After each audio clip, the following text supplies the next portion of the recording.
Lakeland Currents, your public affairs program for North Central Minnesota.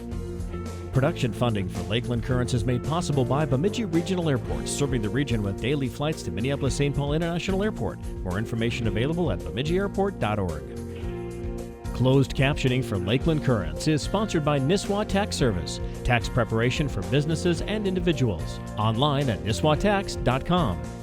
Hello again, friends. I'm Jason Edens, your host of Lakeland Currents. Thanks for joining the conversation, and thanks for your ongoing support of Lakeland Public TV. Being a high school senior this year or last hasn't been easy. Perhaps you are a high school senior. Well, if so, this episode is for you. Lakeland Currents is a practical conversation, and today I'm very excited to share a near-term opportunity for those high school seniors that are seeking scholarships to help them fulfill their aspirations. Right here in our region, the Allworth Memorial Fund has given $50 million in scholarships to 10,000 students since 1949. Here to help us better understand the Allworth Memorial Fund is its Executive Director, Patty Salo Downs. Patty, thanks for reaching out and thanks for joining the conversation today. I'm so happy to be here. It's a really important time for seniors to find money to help them pay for school, whatever it is, whether it's a 2-year associate for your bachelor's or some sort of trade pursuit. We have over $5 million available in our region, and that's just through the foundations. That's a tip of the iceberg with the dollar amount available. And I feel very, very passionate that students put the energy into finding that money that will help them pay for school. Fantastic. Well, before we learn about all the scholarships that you've just referenced and all the opportunities, I was wondering if you can tell us just a little bit about the Allworth Memorial Fund. Now, as a memorial fund, it's in honor of the Allworths, right? That's Marshall and Nellie Allworth, is that correct? Correct. And yeah. Who were they? Who were they? Well, Marshall H. Allworth, the dad of Marshall W., who established the scholarship, he was a landlooker. And what that means in the mid-1800s, he surveyed a lot of forest land from New York to Minnesota and beyond. And he landed in Duluth and found his fortune through the iron mining industry that developed while he was a young guy surveying the land. And so he kind of had a rough and tumble start to his life. He left his home at age 14 and made his own way and made his fortune. So one of his sons, upon the death of the mom and dad, he established the Memorial Fund. And Mr. Allworth, Marshall W., he loved math and science, and he felt that he wanted to prepare students for careers that would be of benefit to humanity, and certainly research, math and science, medicine, all those things benefit humanity. And the other caveat is that he wanted to support students with financial need. Okay, so that's where the science and math comes from. I was going to ask you about that. So it's Allworth the second, if you will, that was responsible for that focal point, that focus, rather? Is that right? Mm-hmm. Yeah, okay. Marshall, he's not really the second because he has a W in the middle. I see. Okay. Well, I want to make sure that those folks that are tuning in to learn about the nuts and bolts of this opportunity get what they're after. So can you just tell us just that, right? The who, what, when, where, why of the Allworth Fund. It's my understanding that this episode is airing on the 8th, but the scholarship is due on the 15th, correct? Yeah. Well, they still have time, to crank out an application, but it's a $20,000 scholarship, and it's for the pursuit of a bachelor's degree in a STEM field of study. And so we have a list of majors on our website. They can check that out. But if their major isn't listed there and the curriculum is heavy with math and science, they need to contact our office, and I can tell them if it's something we would fund. And the criteria for applying, Mr. Allworth, he wanted students of high academic standing. And our two standards have been GPA and ACT test scores. Well, the GPA minimum is 3.5. Up until last week, we were requiring ACT test scores, but the testing dates have been canceled. And so now it's simply 3.5 GPA, a passion for math and science and financial need. And those are the eligibility criteria for you to submit an application. Okay, so it's $20,000. It must be in a science and math field, and there's actually a specific list of majors that are eligible, and those Yeah. are available on your website, correct? Yeah, and there are new majors popping up all the time. And recently I've worked with two students. They were asking if a major would be funded, and I do the research with them, and I determine yes or no in the moment. So Okay, I do the research with them. so it's both a need-based and a merit-based Yes, scholarship. yes. Can you tell us a little bit more about how you determine or assess financial need? We use the IRS 1040 pages 1 and 2, the tax form. And 2019 is what we typically look at, the year before. However, because of, the economic changes that may have occurred during the past year, we will accept the 2020 tax information. The deadline for submitting that is March 1, but everything else needs to be in by January 15th. So that deadline is coming up quick. And Okay. any questions, certainly people should call our office and they can ask. And where can they turn online in order to make sure they've got all of the basics here? Tell us the website, please. Oh, it's www.allworthscholarship.org. And so Okay. you just simply, and if you Google Allworth Scholarship, we pop up right away. Okay. Not Perfect. hard to find. Good. So, for those of our viewers that are tuning in and just learning about this opportunity for the first time, they have basically 7 days. Is that Yeah. reasonable? Is that doable? Well, it's reasonable if they put a little extra time, like stay focused on it. The Hmm. one thing they do really need to have is a letter of recommendation from a teacher. And so, asking them if they're just finding out about it from this program, then asking a letter right away is really, really important. Sometimes teachers need more time, more lead time, but maybe they already have some letters that would work for sending to our office. It's only one letter from a math and science teacher. So I'm hoping that someone would find a little time to submit a letter for a student they have in their classroom. Well, it's a fantastic opportunity. I'm sure the motivated students will do so. So tell me Yeah. more about the ACT. I read your press release that Yeah. historically you'd always required that, but this year, given the fact that the test isn't offered as frequently, you're no longer requiring ACT test scores. So the That merit, was, please.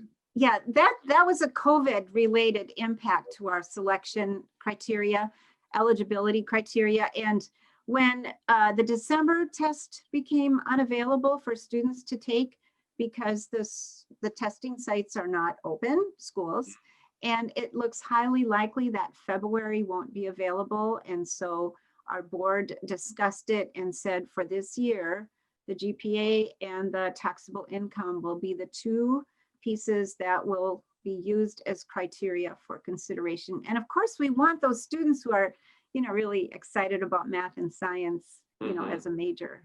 Mhm. Speaking of, so it's a merit-based scholarship, and I took the time to read about some of the folks that have received the scholarship in the past, and there is no shortage of merit. There are some very impressive young leaders that have received this fund. Can you tell us about them? Tell us Oh a couple gosh. stories about some of the students. Oh, this is one of the most rewarding parts of working for the foundation is the stories. And so often, we just had two of our students send thank you notes. Both are planning to go into medicine and they just got accepted into med school. And they said without the aid of our scholarship, that would not have been possible.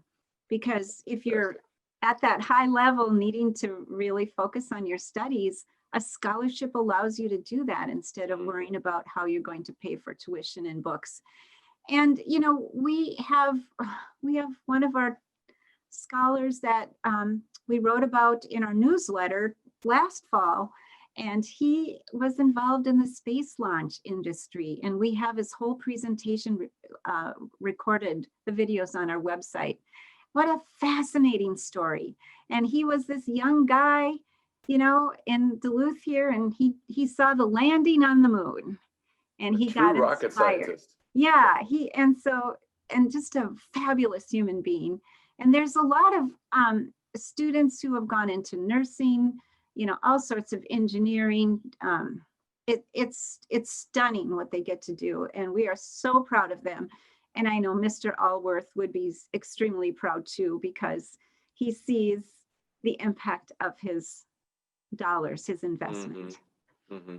Now, the $20,000 scholarship, does that have to be used for tuition, or can it be used for other educational expenses, living expenses? What kind of rules and regs are there regarding that $20,000? Well, being a private foundation, we have a little bit more latitude. And so students may use the money to pay for books, tuition, room and board, and any kind of equipment they may need in order to complete coursework or a degree. And so it's a bit more flexible than perhaps some of the other scholarships available. Okay, so it's actually kind of at the discretion of the student in discussion with you is basically how it works. Yeah. Is that right? Yeah, it's a little more open-ended, but Okay. most students need it for tuition. Yeah. With tuition Sure. being so high, and sometimes living expenses is another hardship for students. So if they need to apply it to a dorm, getting food at the college, it works.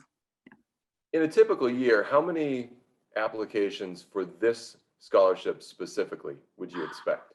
It's between 160 and 200. And each spring we select between 60 and 70 students to receive the scholarship. And who makes those decisions? We have a I mean, terrific, can you tell me a little bit about the decision-making process? Yeah, we have a terrific board comprised of 8 people from various backgrounds.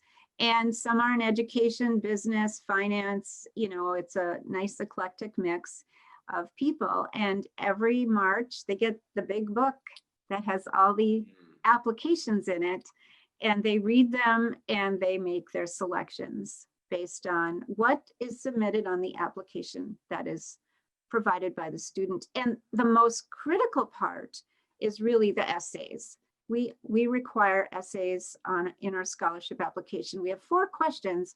The responses are short, up to 350 words, but it's really the essays that are the vote getter in our scholarship and many other scholarships.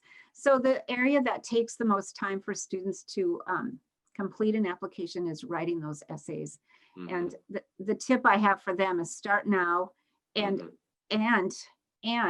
they're recyclable for other scholarship opportunities. Sure. And get help, get it proofed, have someone maybe suggest a little word here and there that make it more an interesting read. Because if you're bored writing your essay, the reader's going to be bored reading it. Absolutely.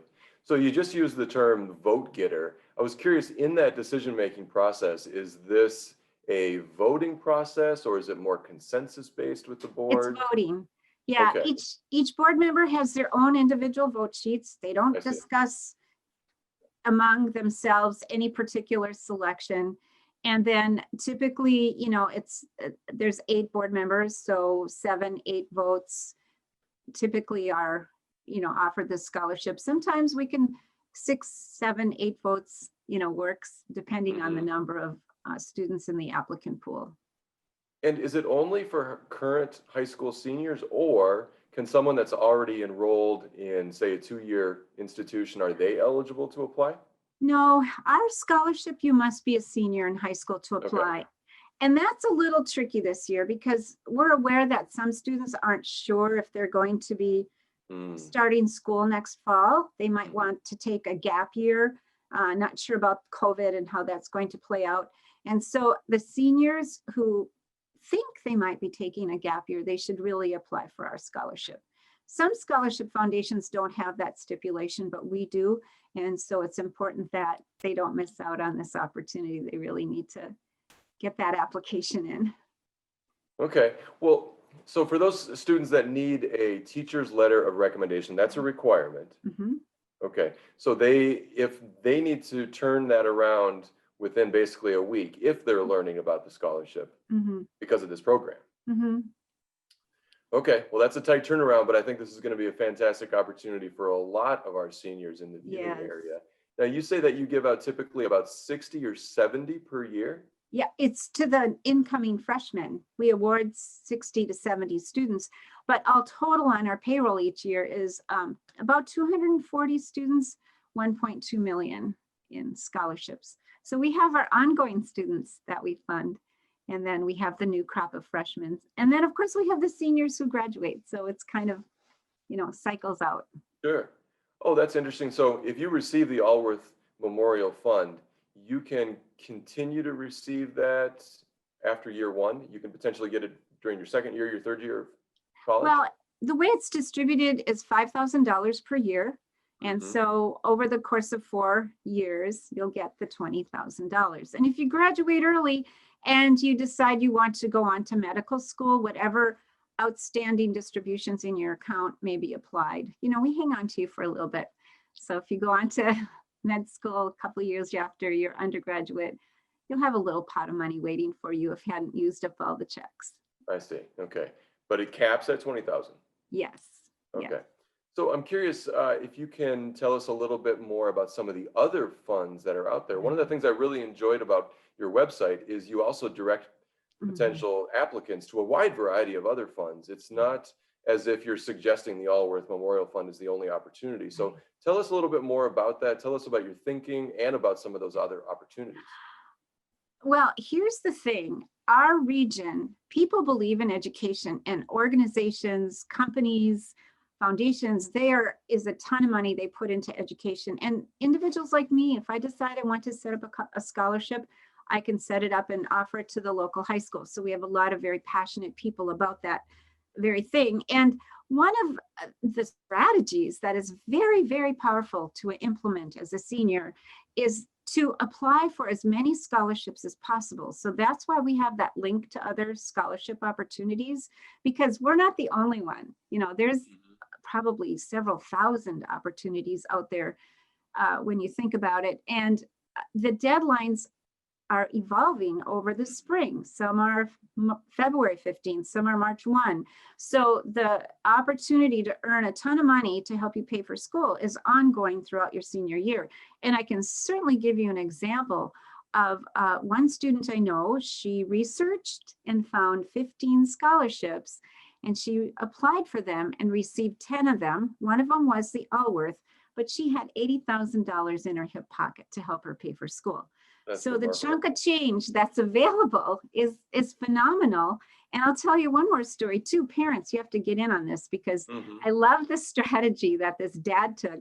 He made his son sit down at the computer. They took 2 days, no breaks, and applied for scholarships. And he received $18,000 to help him pay for school.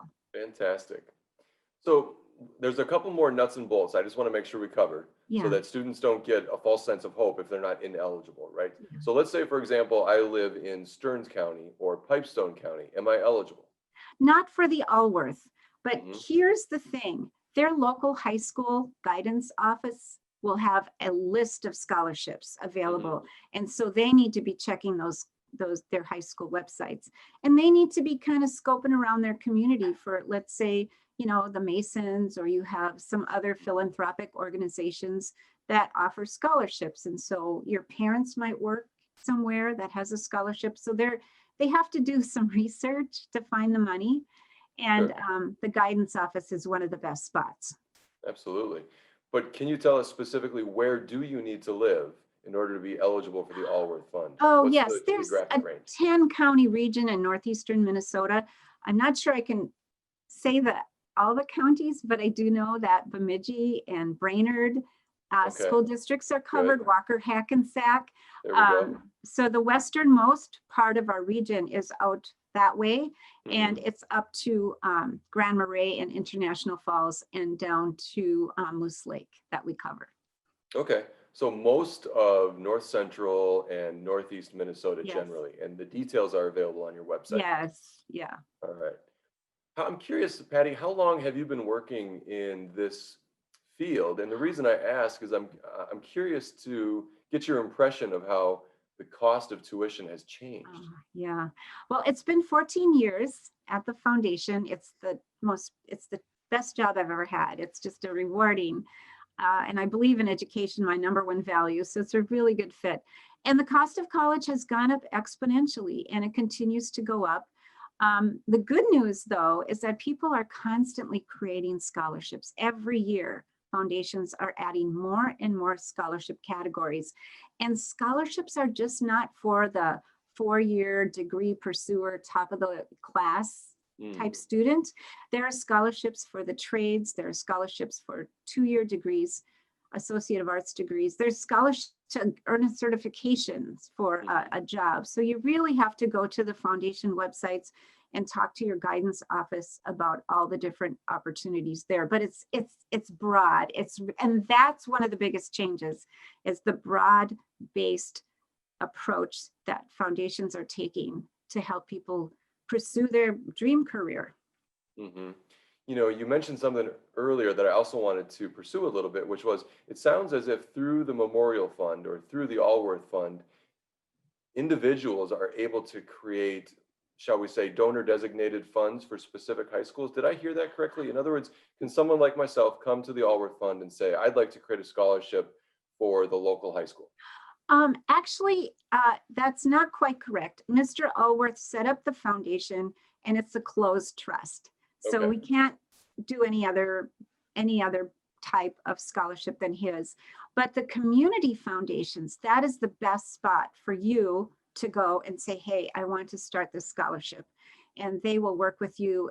You set up the criteria. You can decide if you want math or science or English or art, and they'll create the scholarship and publicize the scholarship so that they have applicants to apply for. And here's the thing that really bothers me, and this is ongoing since I started in this role, is that a lot of students think they're not scholarship material. And that really, really breaks my heart because of the broad range of scholarships available. And, you know, if you need money to pay for school, seek out these opportunities, because it's the committees that select who gets the scholarship. And if you do a thorough job and you put your passion for your field into your essay, you've got a really good shot at getting some of this money. Interesting. So I'm curious, when the people are reviewing all these applications, you say you get 160 or thereabouts per year. Is it a blind review just based on the content of their application? Yes. So in other words, the reviewers don't see the student, they don't meet the student, they don't know anything about their background other than their competency and their commitment to pursuing their educational aspirations. Exactly. Yeah. That's why it really pays to put a lot of passion and heart into your essays and do a thorough job of, you know, listing your activities and leadership roles, because that tells us a lot about you. And that's the idea of these applications. We want to get to know you so we can decide how to support your education. Mm-hmm. Well, we only have a couple more minutes here, and I want to make sure I ask at least 2 more of these questions. What about accountability? Do you ever find that some of the students that you support don't actually pursue what they had intended to, right? Is there any time in which you have to claw back a fund, for example? Well, it's very rare. I think, you know, we believe that a student, when they go off to college, they have an idea of what they want to do. Generally speaking, a strong math science student will stay within a math science student field of study, but if they go off and decide after 2 semesters they'd rather do linguistics or something like that, we don't hold it against them. We wish them well, and but it doesn't happen all that often. It's pretty rare. So is it case by case? I mean, if that were to happen, I mean, someone could argue that linguistics is certainly science, right? So you sometimes have to work with a student in order to determine whether or not they're still eligible? I do. I say, send me the link to your curriculum. Okay. We have percentages of math and science credits that we require when they're freshman, sophomore, and junior, senior. So if it doesn't meet those percentages, then, you know, we part ways. So it seems like it's really high touch. In other words, you don't just simply give the students a check and turn your back on them. You are in contact with them. Yes, not at all. And one of the things that can happen is there can be some health issues, particularly in the mental health area. And so we don't give up on those students. We work with them. We believe in their potential. and we will hang with them until they're back in school, successfully, complete a semester. We want students to be successful, and if it takes them a little longer to get back into their academic groove, we'll be waiting for them. Fantastic. I think I read about one of those success stories on your website as well. That's really reassuring. Yeah. Well, in the final minute or so we have, I just kind of wanted to zoom out because, of course, we're talking about funding our youth leaders, our next leaders' education. And that's been a topic that's been on the national radar of late. And so I'm wondering if you have any reaction or any thoughts about some of the national conversations around reducing or eliminating student debt and or the possibility of free post-secondary education. I'm a little bit familiar with some of the conversations. I believe that we need to be looking at things creatively in that arena, and that the cookie cutter that has been in the past maybe needs to be tweaked.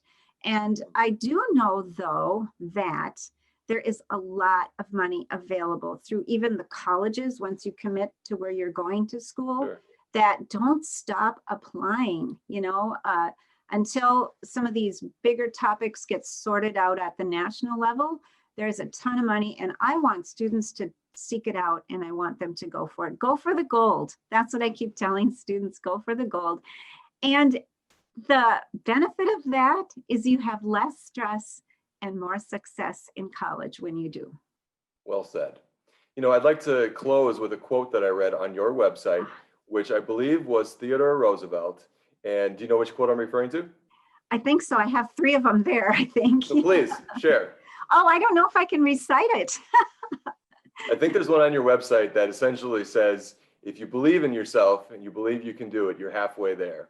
And I really That's a good quote. Yeah. How do you instill that in your not grantees, but in the students that you support? How do you instill that value? Listening and empathy for their circumstances, and totally believing in their capabilities. We believe in you. We believe this is a bump in the road, and you've got this. You're gonna make it. Fantastic. Well, Patty, I'm so glad you reached out. I'm so glad we have the opportunity to share this with our viewing area and make sure that all the high school seniors are aware of this incredibly lucrative opportunity. And I really appreciate the work that you're doing on behalf of our future leaders. Thank you so much, Patty. Thank you for having me. It's a real joy to talk about giving away money. Absolutely.